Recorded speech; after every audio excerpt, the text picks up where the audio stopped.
Hey, salut la team lactée et bienvenue dans ce nouvel épisode de podcast. Aujourd'hui, j'accueille Gilliane qui est maman de deux, trois, rappelle-moi. J'ai trois enfants, mais je ne vis qu'avec deux. Ok. Et qui est aussi facilitatrice d'allaitement, approche à pas de moi, puisque tu as suivi la formation que je dispense, que je transmets. Aujourd'hui, on avait envie de parler de plein de choses. Mais avant de se lancer dans le sujet, j'ai envie que toi, tu puisses te présenter un peu à ta sauce. Ok. Alors, je m'appelle Gilliane, j'ai 34 ans. Je vis en Normandie. Je vis avec mon conjoint, Quentin. Ça fait 15 ans qu'on est ensemble. Et ensemble, on a eu trois enfants. Donc, on a eu une petite fille qui est née en 2017, qui est décédée in utero, qui fait quand même partie de notre famille. Et ensuite, on a eu deux petits garçons. Donc, Isaac, qui est né le 1er janvier, pardon, 2018. Et Hazel, qui est né le 28 février 2024. Tout frais, tout frais. Ah oui, et donc du coup, est-ce que c'est enfin, est-ce que c'est ton histoire de maternité qui explique le sujet que tu voulais aborder aujourd'hui? D'ailleurs, de quoi on voulait parler aujourd'hui?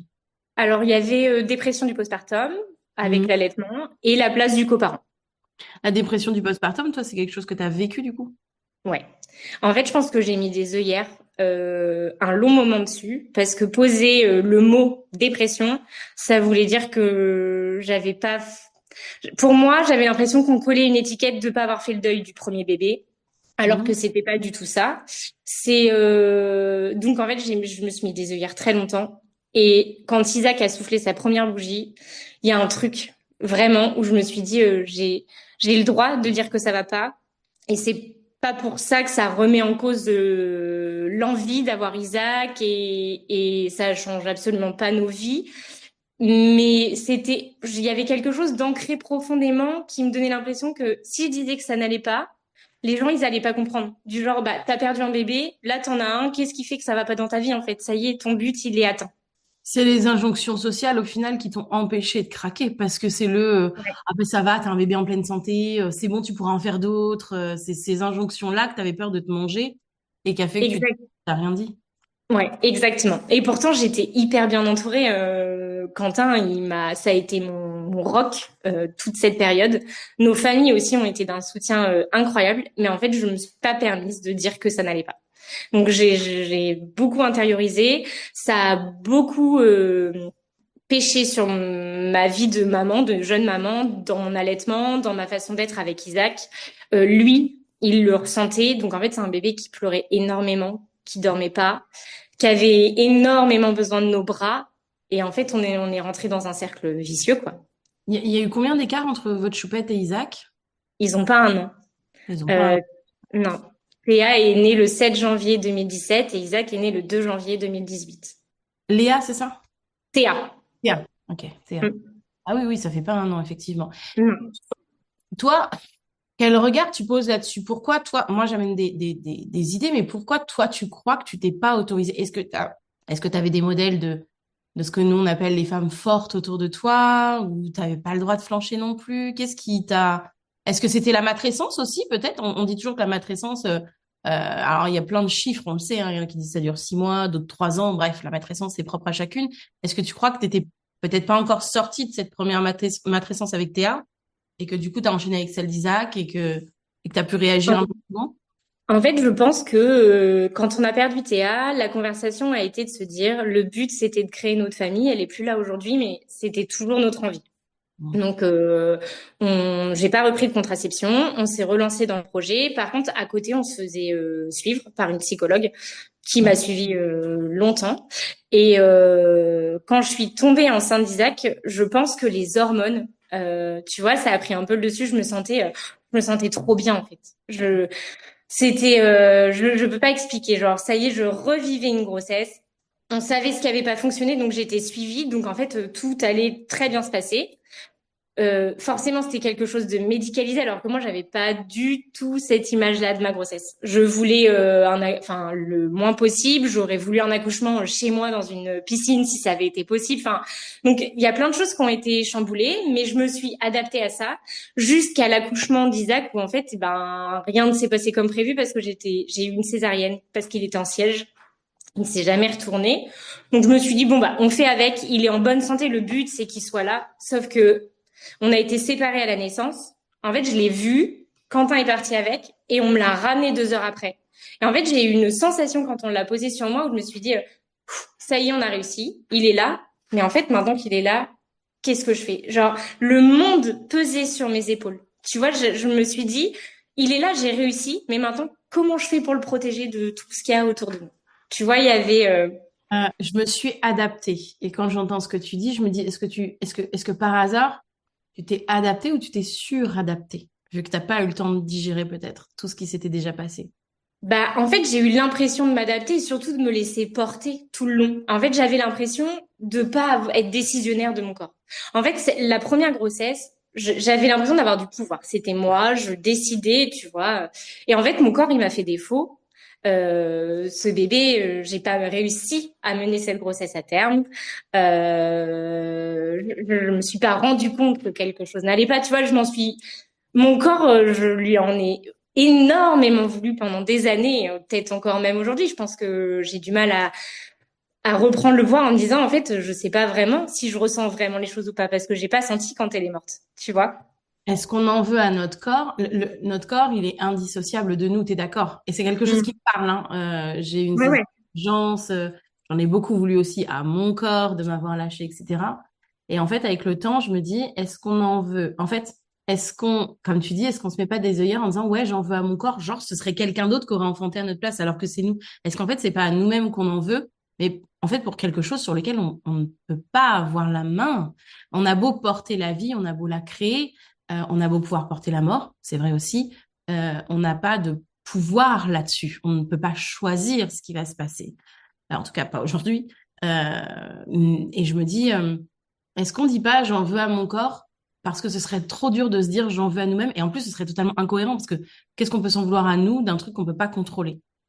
C'est exactement ça. Mais c'est exactement ça. Mais il a fallu du temps pour en arriver à cette conclusion. En fait, de me dire que j'aurais rien pu changer en fait à ce qui s'est passé. Et aujourd'hui, ce qui s'est passé fait aussi que j'ai 2 petits garçons merveilleux parce que si Théa était là, forcément Isaac il ferait pas partie de nos vies. Donc des fois la vie elle est dure, elle est violente, elle nous malmène. Mais à côté de ça aujourd'hui j'ai 2 petits garçons en parfaite santé et franchement je changerais rien au monde à ça, tu vois. Et puis il y a la préparation du corps aussi des fois.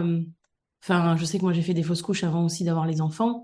Et c'est vrai que j'en avais beaucoup parlé avec ma gynéco, heureusement, etc. Mais il y a le côté aussi, ben, moi j'ai pris une contraception extrêmement tôt, j'ai arrêté la maturation des ovaires, il a fallu que tout le corps reprenne son travail. Et c'est vrai que elle me disait, elle me dit, elle avait été mignonne, elle me dit, je sais que je vais être maladroite, mais quelque part, votre corps, il s'entraîne, quoi, il est pas prêt en fait, il teste. Et, Mm. et je me dis, ouais, c'est chaud de se dire que vraiment, on n'a pas du tout la main dessus. Et en fait, c'est difficile. En fait, je pense qu'on dit qu'on est en colère après notre corps parce que c'est difficile on peut pas être en colère après notre conjoint. En plus, c'est celui qui nous soutient, c'est celui on va y venir, mais on peut pas être en colère après notre conjoint. On peut pas être en colère après ce bébé qui s'en va. On peut pas être en colère après l'équipe parce que, ben, elle a fait tout ce qu'elle avait à faire. Et t'es là en mode, ouais, mais moi, j'ai de la colère. J'en fais quoi? Je me tourne contre qui? Et en fait, tu te la retournes contre toi-même. Et c'est là où la dépression s'installe des fois. Enfin, c'est une des portes d'entrée de la dépression, je pense. C'était exactement ça. De toute façon, je me suis enfoncée dedans avant d'avoir Isaac. Ça veut dire que les 3 mois où j'ai pas, la grossesse s'est arrêtée jusqu'à ce que je sache que je sois enceinte d'Isaac. Ça a été un trou qui avait pas de fond. Je m'enfonçais, je me renfermais, je voulais plus voir personne, je me coupais du monde. Pourtant, les gens, on était bien entourés, hein. Nos familles nous ont pas lâchés, nos amis frappaient à la porte alors que je ne voulais voir personne. Vraiment, on a été très bien entourés. Et la grossesse d'Isaac, c'est un peu ce qui m'a sauvée de cette dépression, je pense. Et en fait, je me sentais bien, mais je pense que les hormones ont fait que, tu vois, j'avais l'impression de reprendre le pouvoir. Sauf que, bah, forcément, ça se passe pas toujours comme prévu. Et quand il est arrivé, bah, deuxième coup de bâton, en fait, je me suis dit, ça y est, j'ai réussi à mener une grossesse à terme. Il est en bonne santé. Maintenant, je fais quoi pour le garder en vie? Ouais. Ouais. Qu'est-ce que je fais? Et comment justement tu relis l'allaitement? Parce que tu me disais dépression postpartum, allaitement. Comment tu relis ça ensemble? Quel sens? Pourquoi tu avais ce sujet-là en tête? Comment tu l'as lié en ce moment? Bah parce qu'en fait, moi, l'allaitement pour Isaac, ça a été très, très compliqué. Mais comme le rapport à mon corps était difficile à ce moment-là, j'ai pas du tout eu confiance en moi. Je me suis absolument pas écoutée. En fait, j'avais l'habitude de m'adapter ou de me laisser guider par les équipes médicales. Donc, en fait, j'avais l'impression de devoir toujours avoir quelqu'un à côté de moi pour me dire quoi faire, comment faire. Alors que au final, pour Azel, j'ai occulté tout ce côté-là et je me suis dit, fais-toi confiance. Fais-toi confiance, tu sais comment on fait, et j'ai eu un allaitement qui a fonctionné du premier jour jusqu'à ce qu'il soit sevré, quoi. Et Pour, alors qu'Isaac, pour, Isaac, du coup, ou pour Hazel? Pour Azel, ça s'est bien passé, mais par contre, pour Isaac, tu vois, j'ai eu donc en plus une césarienne, donc un allaitement qui a eu un petit peu de mal à se mettre en route. Forcément, t'es à la maternité, tu te reposes pas, t'es pas forcément accompagné correctement. Suivant les équipes, t'as pas les mêmes discours. Donc moi, je m'étais hyper préparée à ce moment-là à l'accouchement, mais pas forcément à l'allaitement. Pour moi, c'était quelque chose d'inné, en fait. On savait le faire, donc ça allait couler de source. Sauf qu'au final, quand t'as jamais les mêmes infos, bah au bout d'un moment, t'es perdu. Et puis j'étais pas bien psychologiquement, donc en fait, je pleurais beaucoup. Et on est rentré justement dans cette phase de dépression où bah c'était le cercle vicieux. Moi, j'étais pas bien. Isaac le sentait, donc lui il pleurait beaucoup. Je savais plus comment gérer ses décharges, comment, à part l'avoir contre moi, c'est la seule chose que je pouvais faire. Est-ce que Et tu savais comment te gérer toi, surtout? pas du tout. Bah C'est pas du tout parce qu'en plus je me laissais pas le droit de dire que ça n'allait pas. Donc ouais, En donc ça fait, complique. ce que j'entends, on va replacer aussi les choses pour les gens qui nous écoutent, c'est-à-dire que on peut allaiter quand on a une césarienne. Ça, ok, on revient pas là-dessus. Si vous avez besoin d'informations, il y aura des informations sur l'Instagram de Gilliane, il y aura de l'information sur mon Instagram. Euh, on peut allaiter avec une césarienne. Là où ce qui est intéressant, c'est ce que tu dis, c'est que en fait, et moi ça m'est arrivé pour ma deuxième alors que j'avais mené un allaitement top pour le premier, tu vois, c'est que on a perdu confiance en notre corps. Et du coup, le fait qu'on n'ait pas confiance, parce que c'est pas en notre corps qu'on n'a pas confiance, hein, c'est en nous, hein, le fait qu'on n'ait pas confiance en nous et que tu rajoutes à ça, comme tu dis, une équipe qui est pas forcément soutenante, informante, avec beaucoup d'informations contradictoires. Donc toi déjà, juste classiquement, je veux dire, t'as enfanté, t'as le cerveau en bordel, t'as une expérience d'avant qui fait que t'avais déjà le cerveau en bordel, donc t'as juste passé un step de bordel en plus, tu sais, et t'as une équipe qui est pas soutenante, etc. Je me doute que le départ, il n'a pas forcément été évident. Alors que, pour rappel, on peut avoir une césarienne et allaiter et que tout se passe très bien. C'est juste qu'il y a effectivement d'autres éléments à côté, dus peut-être à nous-mêmes, à notre histoire. Et bah, suivant où on est, on sait qu'aujourd'hui, on n'est pas à égalité dans toutes les matières. Effectivement, bah, ça met encore plus le bazar. Mais du coup, euh, j'entends tout le chaos qu'il y a eu à côté. Euh, je vais avoir deux questions. Comment tu penses que l'allaitement, juste, ma deuxième partie de ma question, elle arrivera après, on parlera des conjoints après, mais comment est-ce que tu penses que l'allaitement est-ce que tu penses que ça t'a aidé, soutenu dans cette dépression postpartum? Comment tu le vois? Alors moi, l'allaitement, je pense que ça a été salvateur parce que c'est ce qui m'a permis de créer du lien avec Isaac. Je pense que si j'avais pas eu l'allaitement et que j'avais biberonné mon bébé, bah, je pense qu'en fait, je me serais contentée de lui donner le biberon et j'aurais pas cherché à avoir ce contact physique que Alors, qu'on maintenant crée que tu es avec. formé, j'aimerais te poser une question de nuance. Est-ce que tu penses que c'est le fait de le biberonner qui aurait mis de la distance ou c'est le fait de lui donner du lait infantile industriel? Je pense que c'est le fait de lui donner du lait infantile industriel. Parce que le fait de l'allaiter, c'est aussi, c'est ce qu'on disait, reprendre le pouvoir en fait. C'est moi qui le nourrissais. Donc ça m'a aussi permis de reprendre confiance en moi, de voir que je pouvais faire quelque chose pour mon bébé. Ce qui Et est ça, intéressant dans la réflexion qu'on amène, c'est que au final, c'est pas tant l'objet du biberon qui va impacter la façon dont on va voir les choses. C'est est-ce que ce que je donne à mon fils, ça vient de mon corps, peu importe si je le donne en direct ou si je l'exprime avec un matériel, mais ça vient de mon corps, c'est moi qui le produis pour mon bébé, ou si je donne une autre substance qui n'est pas du tout sur laquelle j'ai encore une fois, bah mon corps m'a lâché, mais bah mon corps m'a lâché jusqu'au bout, je peux même pas lui donner quelque chose qui vient de moi, quoi. bah, en fait, ta question, elle est hyper pertinente parce que du coup, dans cet allaitement, je me suis acharnée justement pour que ça marche. Parce que c'était pour moi la seule chose que je pouvais réussir à faire pour lui. Mm. Enfin, je sais pas si je me fais comprendre, mais en tout cas, je me suis acharnée très longtemps. L'allaitement d'Isaac, il a au moins mis 2 mois et demi, 3 mois vraiment à se mettre en place pour qu'on ait un allaitement avec un début de rythme, tu vois. Mais parce qu'on n'a pas été aidé non plus, on n'est pas tombé sur les bonnes équipes au départ, et on m'a fait compléter avec un PCN toutes les 3 heures. J'avais le droit de lui donner une tétée. Après, il fallait que je tire mon lait. Et il fallait qu'à côté, bah, Quentin, il lui donne au doigt une seringue qu'on mettait dans sa bouche pour lui donner 20 ml, tu vois. Et dans ça, ça a été hyper dur parce que tu prends un rythme qui est pas bon. La fatigue, elle s'engendre. Et puis, du coup, dans ma tête, ça remet encore une pierre en me disant, j'arrive pas, je suis pas capable de.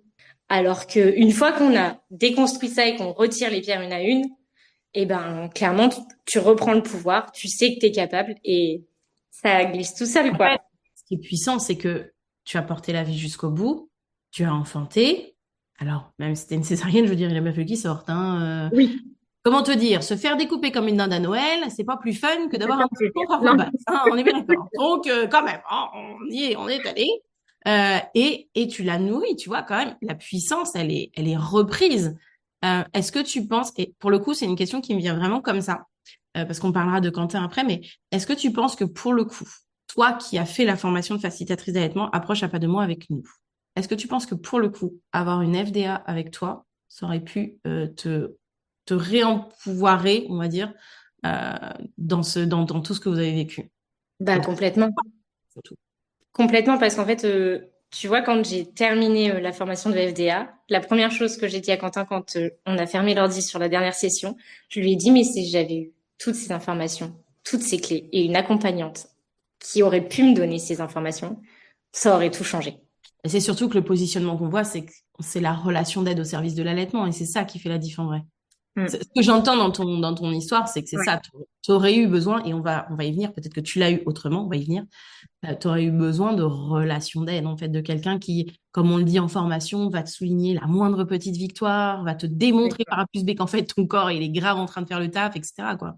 C'est exactement parce que c'est exactement ça. En fait, ce qui s'est passé, c'est que Isaac avait perdu beaucoup de poids. On est resté 6 jours à la mater et ils nous ont laissé sortir en nous disant que fallait des compléments, que la sage-femme venait pour la première pesée, mais qu'après ils voulaient qu'on aille à la PMI faire une pesée tous les 48 heures jusqu'à ce qu'il récupère son poids de naissance. Donc ok. Ma sage-femme était très gentille, ma sage-femme libérale. Vraiment pour le coup, un accompagnement bienveillant dans la douceur. Elle disait qu'il fallait nous laisser du temps, on redescendait. Enfin, tu vois, vraiment adorable. Par contre, la PMI, on a été 2 fois et j'ai dit stop, je ne veux plus y retourner. Au premier rendez-vous, en fait, ils se sont occupés de d'Isaac, ils parlaient à Quentin et moi, on m'a donné une feuille blanche avec un questionnaire auquel il a fallu que je réponde, sans me dire ce que ça allait apporter à la fin. Ok, je réponds à ces questions. La sage-femme s'occupe d'Isaac. Déjà, elle prend mon bébé comme un petit saucisson, tu vois, elle le tourne dans tous les sens, elle ne nous demande pas. Il est à poil dans une pièce, il fait froid. Enfin, tu vois, moi j'étais là, qu'est-ce qu'elle fait? C'est pas possible, mon tout petit, tu vois. Je réponds à ces questions. Elle s'assoit autour de la table, elle prend, elle lit et elle me dit, bon bah voilà, c'est une dépression du postpartum, mais c'est normal avec ce que vous avez vécu, vous vous êtes pas laissé le temps. Et elle passe à autre chose. Et moi, je suis là, je me prends encore ça en pleine gueule et je me dis, putain, mais non, je vais jamais m'en sortir, c'est pas possible en fait, je vais pas y arriver. La façon dont c'est amené, et en fait, c'est ce que j'entends, mais bon, c'est quelque chose qu'on déconstruit beaucoup en formation, hein, c'est il y a pas eu ce que nous, on voit, c'est la relation d'aide. Il y en a pas eu. Exactement. Il y a eu des protocoles, il y a eu des choses qui ont été suivies, qui ont été Voilà. bien. Je veux dire, elle connaît son métier. Si elle a manipulé le bébé comme Oui, ça, c'est parce qu'elle en a l'habitude. Mais il n'y a pas eu de relation d'aide. C'est-à-dire que là, dans ce moment-là, pour toi et dans ton histoire, surtout quand elle a lu le questionnaire, enfin, à la limite qu'elle est, on pourrait se dire, ok, elle a manipulé l'enfant, machin. Mais à partir du moment où elle lit le questionnaire, où elle dit, où elle, quand même, elle détecte qu'il y a une dépression postpartum mollo lastico, quoi. Du coup, même si tu es dans la rapidité, bah là, tu freines un peu, tu prends le temps de parler avec la maman, tu prends le temps d'expliquer le moindre de tes gestes. Enfin, tu sens que tu es face à quelqu'un qui a besoin qui a des besoins, en tout cas, émotionnels, qui sont plus intenses, peut-être plus spécifiques, qu'une maman, on va dire, je mets des gros guillemets, personne ne voit, oui, lambda classique pour qui c'est tout, c'est bien passé. Voilà, je mets des gros guillemets, hein. oui. Mais c'est vrai que tu mets un peu de pédale douce, quoi. Tu freines un peu et voilà. Pas du tout. Et tu vois, dans cette relation, en fait, il n'y en a jamais eu avec la personne qu'on a eu en face de nous. Il n'y a pas eu une once de bienveillance. Jamais elle m'a dit, mais ce que vous faites, c'est bien, mais c'est peut-être pas assez encore au démarrage, donc on va vous apporter de l'aide ou on va essayer autre chose en mettant en place les PSTN, on va complémenter Isaac. En fait, jamais elle a parlé de mon allaitement. En gros, bah il prend pas, donc on va passer sur de la complémentation. Et puis de toute façon, vous verrez, il va s'y habituer, donc il prendra le biberon. Alors qu'on sait qu'on peut... Ouais. Ouais, en fait, on se débarrasse de l'allaitement, hein. Exactement. Alors qu'on sait Et qu'on peut passer au lait maternel au final. On aurait pu faire ça. Et donc moi je suis ressortie de ce rendez-vous, alors toujours accrochée à Quentin comme à mon pilier parce que en fait à chaque fois qu'on nous disait quelque chose, je savais pas quoi répondre. Je le regardais en disant dis quelque chose, tu vois. J'arrivais plus à réfléchir, à dire les choses, donc je comptais énormément sur lui. Et lui a dit bah en fait on donne pas de biberon, on veut bien compléter s'il faut, mais on est au début, il faut que ça démarre, on va lui laisser le temps. Ah merci. Donc Chérie, je t'aime. voilà. Et donc il a dit bah moi je veux bien compléter parce qu'elle le fera pas, c'est trop dur pour elle. Mais par contre on donnera pas un biberon entier. Donc comment ça se passe? Donc là elle nous a donné un protocole, tu vois, avec les 20 ml je crois, toutes les 3 heures après une tétée. Et moi fallait que je tire mon lait. Si j'avais assez on pouvait compléter avec ce lait-là. Mais bon vu qu'il prend pas, il devait pas y avoir assez de lait pour elle. Voilà. C'était vraiment hyper. Et tu as été accompagnée dans cette expression de lait? Ah bah non, elle m'a donné une ordonnance et on m'a dit bah vous allez à la pharmacie, vous prenez un tire-lait en location et puis en fait on fait une expression, ça peut aller de 15 à 30 minutes, quand vous en avez marre, vous arrêtez. Donc pas d'accompagnement sur le matos non plus. Si la pharmacie peut-être, non? Non, même pas. Alors la pharmacie nous ont donné un petit cahier, tu sais, avec une explication, comment t'appelles ça, une notice, voilà, et c'est tout en fait, c'est Donc tout. vraiment lâché dans la nature en mode Exactement. démerde ta gueule. Voilà, donc on est rentré à la maison avec ça, même pas. Nous, Quentin il dit mais on prend quoi comme lait du coup? Est-ce qu'il faut un lait relais vu qu'elle allait? Ah non non, vous êtes pas obligé. Donc en fait on est reparti, pas d'infos sur le lait, le tire-lait bon bah on s'en débrouille. Je prends des tétrelles mais quelle taille? Enfin à quel moment? Bah, ils vous l'ont donné quoi à la mater quand vous avez fait du tire-lait? Je sais pas, je sais même pas. Je l'avais dans mon sac. Et bah gardez celle-là si ça va dessus, c'est très bien.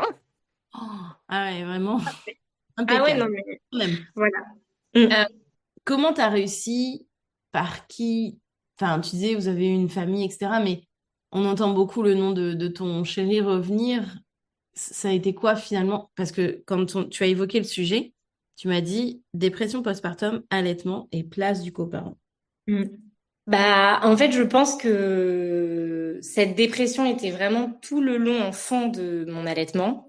Et en fait, je pense que Quentin un jour m'a dit, ça peut pas durer. Il faut que tu prennes aussi soin de toi. Il faut qu'on arrive à sortir de tout ça. Et il m'a dit, alors il gérait déjà énormément, mais c'est là où, du coup, je le remercierai jamais assez. Ce qu'il m'a dit, l'allaitement, on l'abandonne pas, mais on va voir les choses différemment. On va pas prendre ça comme un enjeu. Parce que plus tu le prends comme un enjeu, plus c'est dur, plus tu te mets la pression, plus tu t'enfonces. Donc ce qu'on va faire, c'est qu'on va essayer de trouver quelqu'un qui va nous aider. Donc on a trouvé le numéro d'une IBCLC à la maternité à côté de chez nous. Et en fait, je pense que grâce à elle, à mon accompagnement et Quentin qui a qui a tiré la sonnette d'alarme, et ben en fait, j'ai trouvé deux personnes sur lesquelles je pouvais compter. Ça m'a permis de reprendre confiance. Et une fois que j'ai eu cette confiance, et ben ça a coulé tout seul quoi. Euh, on a pris un premier rendez-vous tous les trois avec Isaac et Quentin. Et quand elle m'a vu arriver, bah en fait j'avais déjà perdu énormément de poids après la grossesse. Enfin genre je sais pas, je vais dire 3 semaines après, j'étais déjà à moins 3 kilos de ce que j'avais pris. Donc Et on au total, sait que la dépression fait perdre du poids, hein. voilà. Et au total, j'avais quand même pris 20 kilos pour Isaac. Et donc, c'est beaucoup. Je perdais mes cheveux, mais à foison. Et elle m'a dit là, déjà, tu dois avoir beaucoup de carences. Il y a énormément de fatigue. Là, on va reprendre du début, comme si on démarrait un allaitement. Mm. Et du coup, elle nous a pris un peu sous son aile comme des petits poussins, tu vois, et ça nous a fait du bien, en fait, de se sentir écouté et puis de pas être juste un numéro sur un papier où il faut aller vite, on nous donne une ordonnance, faut faire ci, et on a eu des explications sur le pourquoi. Enfin, tu vois, moi, au départ, le fait d'avoir une césarienne, je ne pensais pas que ça pouvait décaler, enfin, reculer une montée de lait, en fait. Je pensais qu'à partir du moment où le bébé était là, bah, t'avais genre un espèce de signal et tes seins, ils se mettaient en route, quoi. Et elle m'a dit, c'est pas naturel, il y a plein d'hormones qui sont en jeu, donc avec une césarienne, ça marche pas comme ça. Il faut un petit peu de temps au corps pour se rendre compte que bébé est là, le côté psychologique aussi, ça peut être violent. Mais tu vois, tout ça, on nous avait pas expliqué. T'as beau avoir le système hormonal auquel tu ne peux pas réchapper, c'est clair et net. N'empêche que il y a aussi tout un tas de paramètres qui vont rentrer en compte. Regarde, on arrive bien à suspendre nos règles quand on est trop stressé, quand on est trop. Pourtant, c'est un mécanisme. C'est comme la montée de lait. Si tu veux, la montée de lait, elle est gérée par la libération des hormones placentaires. Donc c'est mécanique, c'est hormonal. Les règles, c'est pareil, c'est mécanique, c'est hormonal. Mais quand tu as trop de stress, quand t'es pas bien, quand t'es carencé, ah ouais, il y a des phénomènes dans ton propre corps que tu peux stopper en réalité, quoi. Ou que tu peux développer. Il y a des gens qui se développent des maladies aussi en étant vraiment pas bien, etc., et qui se développent des maladies. Donc, ouais, effectivement, enfin, ce que j'entends surtout, c'est qu'elle a remis c'est ce que nous on apprend en formation, elle a remis du sens finalement sur ton vécu quelque part. Exactement. C'était vraiment ça. Et en fait, je buvais ses paroles. À chaque fois qu'elle disait quelque chose, ça amenait, tu vois, une explication à quelque chose que j'avais pu vivre ou à ce que je vivais, à ce que je ressentais dans mon corps. Et du coup, c'est là où ça fait sens, justement. Tu te dis, ah ouais, donc ce que je ressens, c'est pas anormal. C'est, enfin, ce qu'elle explique là, c'est normal que ça ne fonctionnait pas au départ, qu'il m'ait fallu un petit peu de temps. Et en fait, je me dis, mais si simplement on m'avait dit ça, il y aurait pas eu tout ce stress derrière, tu vois, qui vient aussi bah, réduire le lait, parce que plus t'es stressé, moins tu produis en fait. Et moi, j'étais tellement stressée, vraiment tellement stressée que je pense que ça m'empêchait de produire correctement pour Isaac. Un excès de cortisol. Et on sait très bien que le cortisol, alors autant on a du cortisol en allaitement de manière totalement classique, normale, etc. Autant on sait qu'un excès de cortisol, bah, c'est le pire ennemi de l'ocytocine. Sauf que qu'est-ce qui gère la lactation? Tu le sais très bien, c'est l'ocytocine. Donc forcément, Ben oui. si tu viens l'entraver, c'est compliqué. Exactement. Et puis j'avais toujours cette image en fond, tu vois, quand tu sors de la maternité, on te dit bon bah voilà, faut faire attention, la mort du nouveau-né, ça peut arriver jusqu'à 6 mois, donc on te donne des tips en fait quand tu sors. Et je crois que j'ai respiré à ces 6 mois et ces un jour où je me suis dit on a passé ce délai, j'y suis arrivée, il est là, tu vois. Et du coup, après ça, eh ben, c'était facile. C'était facile et pour autant, tu dis que tu as soufflé à ces 1 an. Il y a 2 semaines. Ouais, parce qu'en fait, je respirais, mais il y avait toujours ce poids sur mes épaules où je me disais, je suis toute ma vie, je vais devoir le protéger. Il faut que je le garde en vie. Tu vois, il y avait, je suis, je suis garante de sa santé, de son bien-être, de sa personne. Euh, Mais comment je vais faire en fait? J'ai pas réussi la première fois. Comment je vais y arriver toute sa vie? À quel moment? Je sais pas. Enfin, c'était trop dans ma tête. Ça, c'était pas possible. Alors que Et toi, qu'un jour, il va partir et il t'appellera par téléphone pour savoir s'il peut faire cuire un œuf au micro-ondes. T'es au non courant? mais voilà. Tu leur as mis un Et, petit mot dans la machine à laver. T'es au non mais courant? exactement. Et en fait, c'est là où bah ça a fait sens. En fait, il a soufflé sa première bougie. Je me suis dit, il y a trop de pression. T'as peur de tout, mais en fait, tu vis pas, tu profites pas. Genre, il a soufflé sa bougie, je me suis dit, mais qu'est-ce que je vais garder comme souvenir de sa première année? Pour le moment, je ne parle que des difficultés qu'on a rencontrées.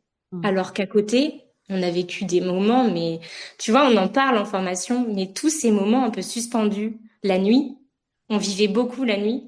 Ben, aujourd'hui, quand je parle de mon allaitement, mais c'est des moments magiques parce qu'en fait, la nuit, on était tout seul. Il n'y a pas un bruit. T'entends les animaux. C'est d'un calme.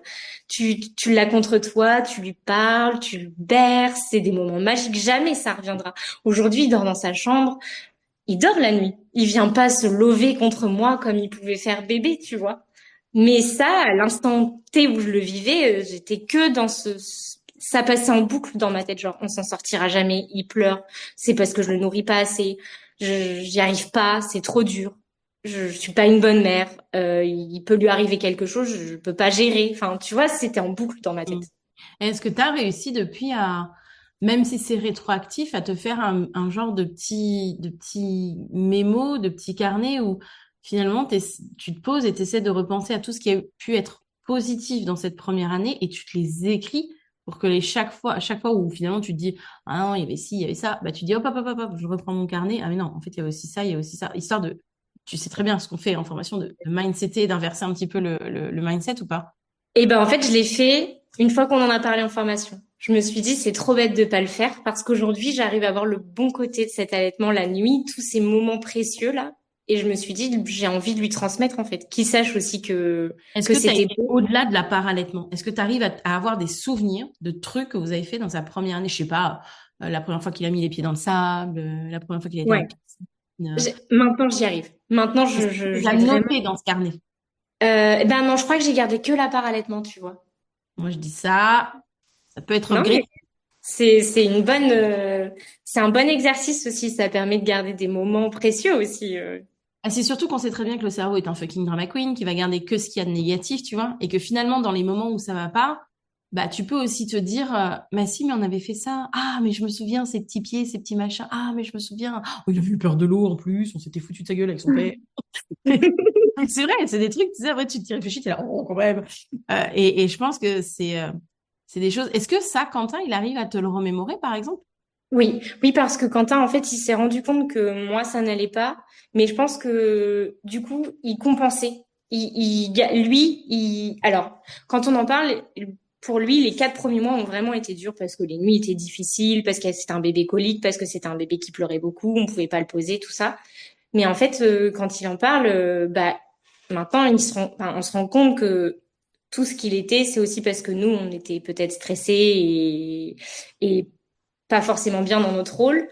Et en fait, on se dit enfin, lui se dit que c'était trop bien, genre les nuits. Il me dit, mais j'ai passé des heures à le bercer, c'était trop chouette, c'était nos moments à nous. Le bain, il y a que lui qui faisait le bain parce que moi, j'avais tout le temps peur de lui faire mal, bah, c'était ses moments privilégiés. Et il me dit, mais tu te rappelles pas, la première fois qu'on l'a mis dans le bain, il a pleuré pendant tout le long. Et par contre, une fois qu'il est sorti, qu'il était contre nous, mais c'était magique, quoi. Tu vois, il a vraiment ce côté positif. Est-ce que Il arrive à... est-ce que vous discutez des fois de cette période-là? Lui, est-ce que finalement, parce qu'on sait qu'une dépression postpartum, ça peut aussi toucher les hommes, hein, est-ce que lui, il a senti qu'il était aussi là-dedans après que Théa soit partie? Est-ce que comment lui aussi de son côté, à lui, il a pu le vivre ou Alors, alors il a tout pris sur lui pour pouvoir te soutenir, toi? en fait, je pense qu'on en a beaucoup parlé et quand on en parle, ce qui ressort chez Quentin, c'est que, bah, en fait, il était hyper triste parce que forcément, il avait perdu son bébé, que tout ce projet de vie qu'on allait avoir, eh ben, s'est balayé d'un revers de main. Mais en fait, ce qui lui a fait plus mal, c'est de me voir aussi démunie, de pas pouvoir faire quelque chose pour moi. Et il dit moi, j'étais pas blessée dans mon corps, dans ma chair. Il dit en fait, cet enfant, je l'aimais déjà, mais il y a pas il y avait pas encore ce rapport. Pour lui, c'était vraiment différent. Et en fait, il a tout pris pour me porter. Ouais. C'est ouais, C'est-à-dire que toi, t'as porté vos bébés, lui, il t'a porté toi. exactement. Et sa gestation à lui, comment ça s'est passé du coup? Bah pour Isaac, je pense qu'il a été en apnée jusqu'à ce qu'il l'ait dans les bras. Enfin, il était très terre à terre. Tout le temps que le bébé était pas là, eh ben, il y avait rien de gagné. On n'était pas vraiment encore une famille, tu vois. Je sais pas si c'est le bon terme, Une espèce de mais protection à pas se projeter finalement. exactement. Et pourtant, une fois qu'on a eu Isaac et qu'Azel était en route, ça a été exactement la même chose. Azel est né le 28 février. Les premiers vêtements, on les a achetés fin janvier. Quand on s'est dit on n'a plus de choix, il va pas arriver à poil, il va bien falloir qu'on lui mette quelque chose. Mais il n'y avait pas vraiment de projection en fait. On savait que bah ça pouvait s'arrêter à n'importe quel moment, donc Est-ce que tu crois que ça teinte les parents qu'on est? C'est-à-dire que, est-ce que par exemple, alors, j'ai eu des difficultés, j'ai failli perdre mon fils aussi, etc. Bon, nous, il est là, mais j'ai pas l'impression que ça m'impacte sur le côté être ultra vigilante, avoir peur du moindre accident, etc. Est-ce que tu crois que pour vous, ça a teinté quelque chose dans les parents que vous êtes vis-à-vis de vos enfants? Et que ça le teintera toujours finalement? Vous aurez toujours quelque chose au fond du cœur, en mode il m'a pas appelé depuis 3 semaines, il est où? ouais. Moi c'est sûr. Moi je suis comme ça, je suis en alerte tout le temps. Le moindre bobo, le moindre, tu vois, je le laisse à mes parents, enfin, je les laisse à mes parents. Dans les minutes où on n'est plus avec eux, je me dis, mais s'il arrive quoi que ce soit, on n'est pas avec eux. Tu vois, ça me traverse toujours l'esprit. J'ai toujours ce truc qui me tord les tripes. Et puis à un moment donné, tu te dis, mais attends, respire. Même avec toi, il peut arriver quelque chose. Ils ont aussi besoin de vivre et faire leurs expériences. Donc, on prend du recul. C'est dur, mais c'est un travail de tous les jours. Quentin, je pense qu'il l'a vraiment au fond de lui. Mais forcément, c'est un homme et je pense qu'il se permettra pas de le dire. Le connaissant, il est beaucoup plus pudique. Mais je Il va pense que être content d'entendre tout ça quand le podcast passe. Wouh! après, il le sait, on en discute, tu vois, on est très ouvert, on est très, on partage tout, donc il y a aucun secret, il n'y a pas de. Mais oui, je pense il le dira pas, mais je pense que oui, forcément, ça a teinté même les parents qu'on est aujourd'hui. Euh, on est beaucoup. En en fait, même sur plein de choses, tu vois, on se dit que bah c'est bien, on vit, on travaille, on a de l'argent, on a une maison, on met de côté pour que nos enfants fassent des études. Mais en fait, à quoi bon? Demain, tout peut s'arrêter. Donc, on est du genre à mettre de côté pendant 2 ans pour s'acheter une cuisine aménagée, et puis 2 jours avant d'aller au cuisiniste, de dire bah vas-y, on se prend 4 billets d'avion et on se casse à l'autre bout du monde en fait. J'allais le dire, c'est marrant, ça me rappelle un départ de vacances. Voilà, ça c'est nous, tu vois, parce qu'on sait que tout peut s'arrêter demain et qu'en fait bah on profite quoi. Ouais. Mais c'est bien aussi, peut-être que c'est ça aussi ce que vos expériences de vie vous ont amené. Il y a très peu de gens qui réalisent que, je pense qu'on ne le réalise pas tant qu'on n'a pas vécu des choses, que la vie, elle peut être courte et que donc, faut aussi en profiter, quoi. Exactement. Après, ça a amené beaucoup de choses négatives comme la dépression, la difficulté, tu vois, dans notre parentalité où bah des fois moi ça m'étouffe, ça m'oppresse, j'ai l'impression que il peut tout arriver, c'est fini demain, tu vois. Enfin, c'est quand même assez dur certaines fois. Mais par contre, ça a amené bah, un lien aussi avec nos enfants, une ouverture d'esprit, des choses, de la discussion, des liens forts.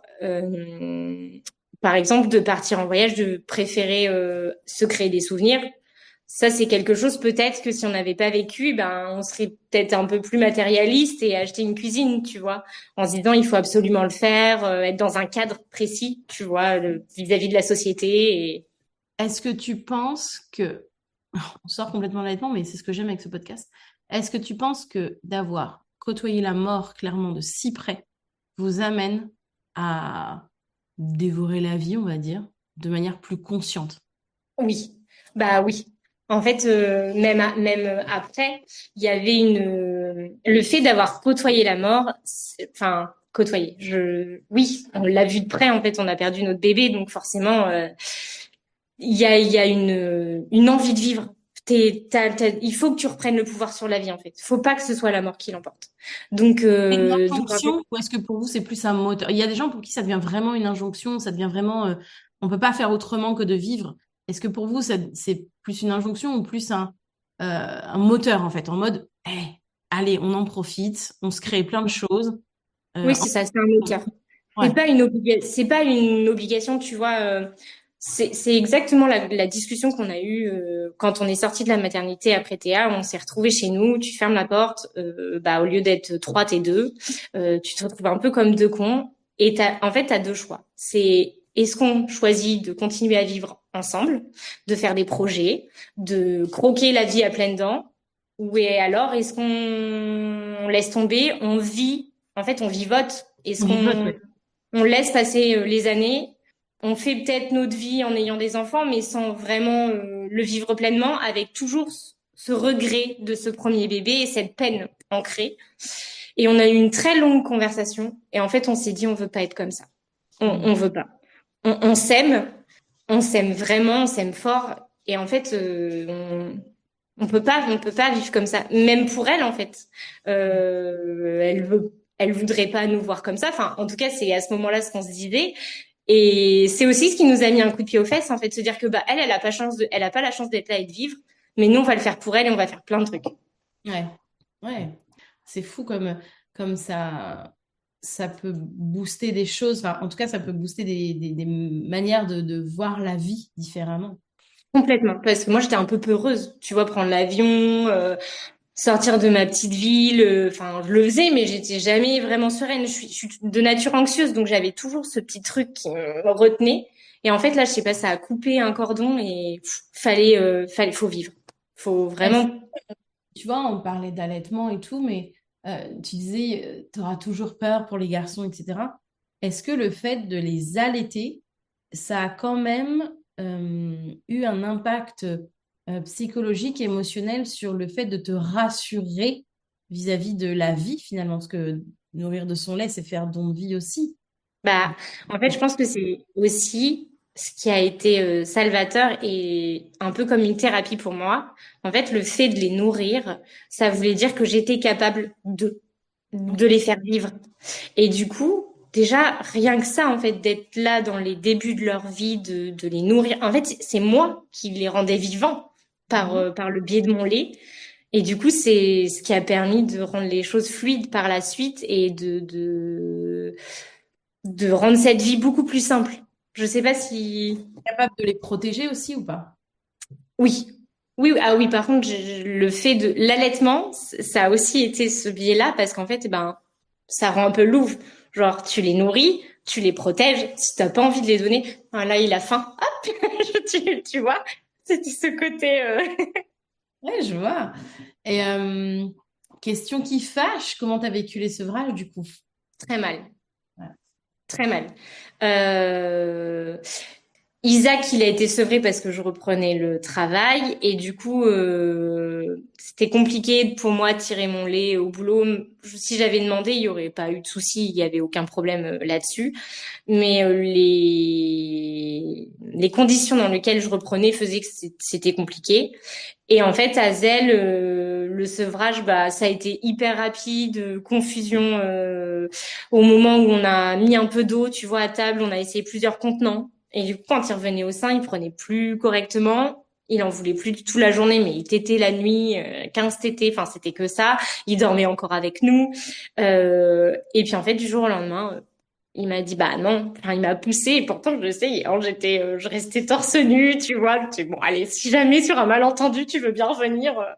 Et tu vois, il a 15 mois et genre des fois on prend le bain et tout, je me dis mais là s'il prend, je le laisse venir.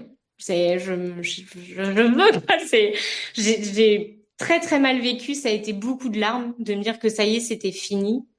Ce lien en fait c'est pareil, tu perds enfin, j'avais l'impression de perdre quelque chose, tu vois. Et maintenant, Mhm. avec le recul, je me dis, c'est pas une perte. Il découvre autre chose et on avance sur une autre relation. Mais à Alors, chaque fois qu'on... pas une perte pour eux, mais pourquoi toi tu Oui, l'as fait comme une perte?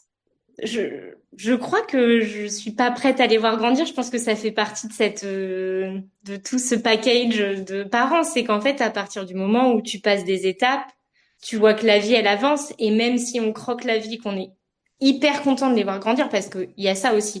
Moi, les voir grandir, je me dis, c'est une chance inouïe, en fait, de les voir passer les étapes, les années. Mais en même temps, ça nous ramène à la vie elle-même, ça passe. Et ça reste quand même, je te dis, bah, un jour, ce seront plus mes tout petits bébés, ils auront plus besoin de maman. Est-ce que ça te renvoie à ce sera plus mes tout petits bébés, ils auront plus besoin d'un maman, mais surtout je serai plus à côté pour les protéger? Oui. Ah, mais je pense que enfin, je l'admets pas encore. Je suis pas prête à dire que c'est ça, mais c'est sûr. C'est qu'un jour, ben, ils vont partir de la maison et je saurai plus ce qu'ils font, à quelle heure, avec qui, comment. Tu vois, je serai plus responsable de leur sécurité ou de leur santé ou ils seront responsables eux-mêmes. Et en fait, je pense que ne plus avoir la main dessus, pour le moment, ça m'angoisse. Mm. Ouais. Et il y a ce côté, bah, tout peut arriver et je serai pas là, quoi. Exactement. Mais comme tu dis, je pense que c'est inhérent à beaucoup de parents, au final. Mais oui. Voilà. Mais ouais, ouais, ouais.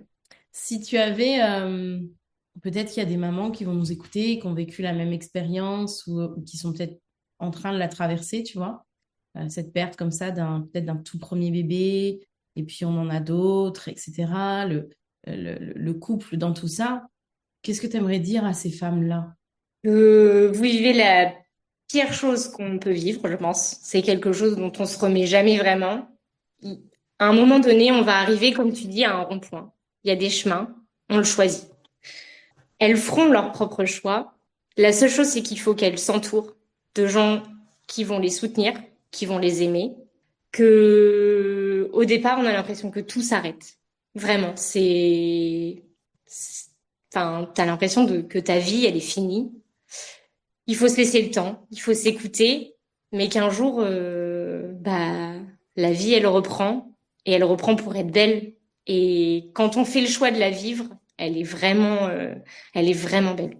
Qu'est-ce que tu te serais dit à la toi d'avant d'avoir des enfants, d'avant même de tenter l'expérience d'avoir des enfants et de tout ce que tu allais traverser? Si tu l'avais su avant, qu'est-ce que tu te serais dit? Eh ben, je pense que je me serais dit de peut-être me renseigner un peu plus, de pas écouter forcément tout ce qui se disait autour de moi, parce que moi j'ai eu l'image et le schéma de femmes qui ont eu des enfants hyper facilement, de la conception jusqu'à l'éducation. Euh, en fait, autour de moi, quand on en discutait, c'était mais être mère, c'est facile en fait. Enfin, ça se passe bien. Et j'ai jamais eu de schéma où ça pouvait tout s'arrêter d'un coup, où ça pouvait être compliqué, où il pouvait y avoir des difficultés. Et en fait, j'ai été confrontée à ça sans savoir du tout que ça existait.